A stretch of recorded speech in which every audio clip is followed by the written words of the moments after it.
tal? Benvidos a este espazo de entrevistas no que hoxe falamos co último ponente deste foro La Región, un dos alpinistas máis recoñecidos do noso país. Está con nós aquí hoxe Gonzalo Fernández. Que tal? Benvido. Moitas gracias, moi ben, contento de estar aquí. Bueno, Gonzalo, ves a presentar o documental que fixeches nesta última experiencia, contanos como foi. Bueno, este documental fala dunha expedición ao Manaslu, que é unha das montañas máis altas do planeta, de 8.163 metros, donde intentei baixar esquiando desde a cima, e a verdad que xustamente este vídeo que pasarei é sobre unha expedición que acabou un pouco mal, hubo avalanchas, falleceu xente. A verdad que xusto recentemente acabo de chegar este brao de outra expedición tamén con esquí, foi moito mellor. Entonces, bueno, un pouco a idea deste vídeo é pois, tamén facer énfasis na idea de que moitas veces as cousas non van como queres, entonces cando van mal, pois tampouco sentirte mal ou con esa presión, pois, e cando van ben, pois tampouco sentirte que eres, o que sei, invencible, non? Entonces, pues, bueno, nesta expedición, por ejemplo, as cousas non foron como queríamos que saliran, pero bueno, recentemente acabo de chegar de Kirguistán, donde saquei esa espinita que tiña clavada e foi genial, e bueno, por gracias, aquí estou. É moi importante tamén como amosas as emocións, o traballo en equipo, porque non estiveches só aí arriba. Como decides documentar esta experiencia?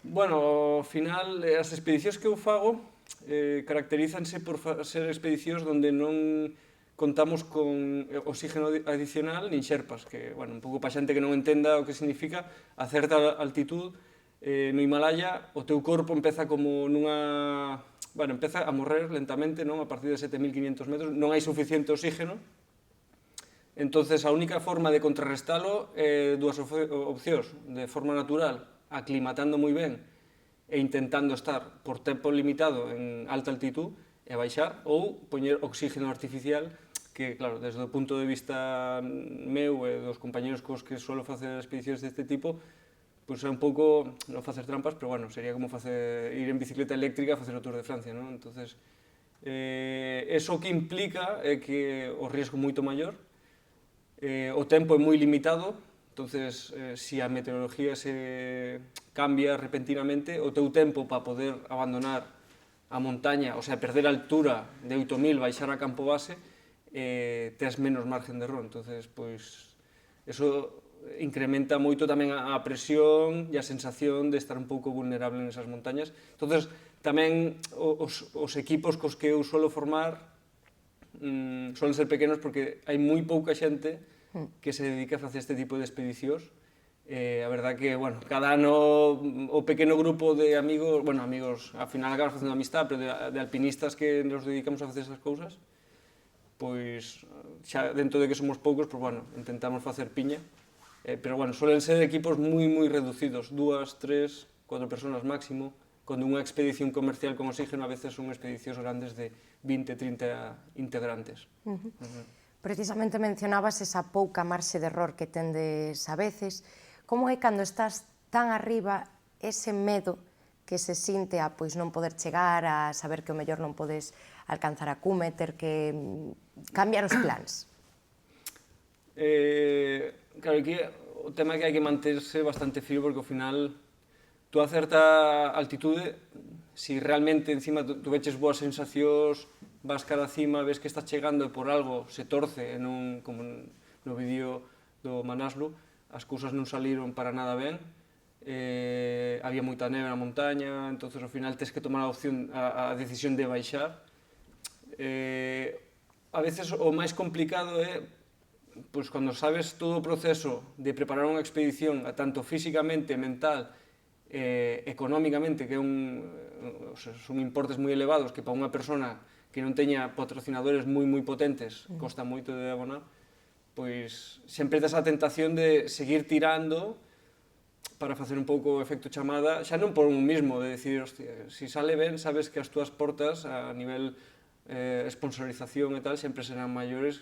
Entonces, no noso caso, no meu caso en particular, eu a verdad que intento manter a cabeza moi fría, teño claro que un error pode costarche a vida, por desgracia teño perdido moitísimos amigos en montaña, entonces a verdad que intento sempre respetar moitísimo a montaña, porque ao final estas montañas altas, hasta que non estás de volta no campo base, son elas as que deciden como vai ir todo. Obviamente tú podes influir, pero sempre hai que ir ca cabeza moi fría.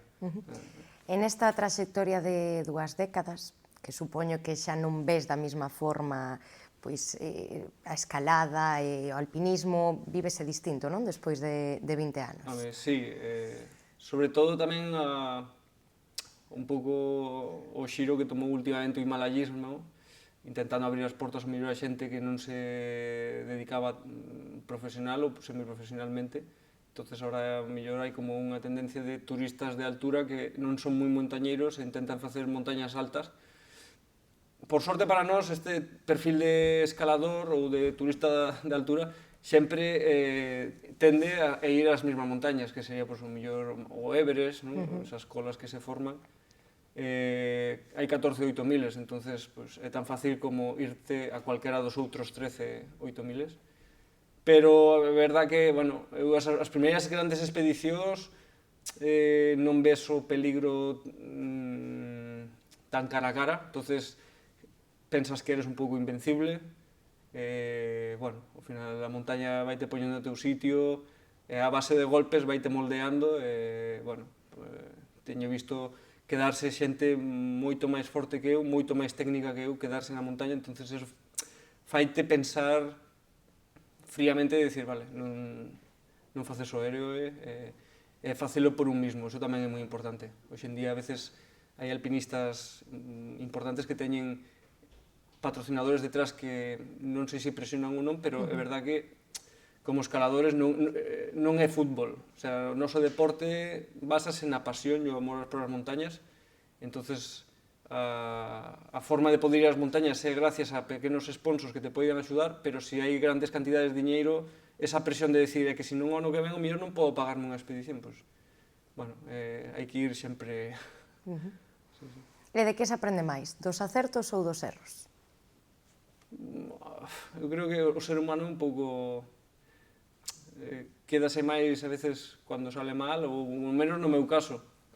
Pero bueno, a ver, eu teño vivido momentos magníficos en montaña, de onde saquei unha experiencia increíble e aprendí moito, pero obviamente cando todo vai ben, que sei, sacas un pouco de leño ao asunto e parece que, bueno, mira, pero cando vai mal, realmente cando a montaña te desafía e te pon a prova, e ese momento cando máis tens que estar atento para non facer erros que te poidan desembocar nun accidente.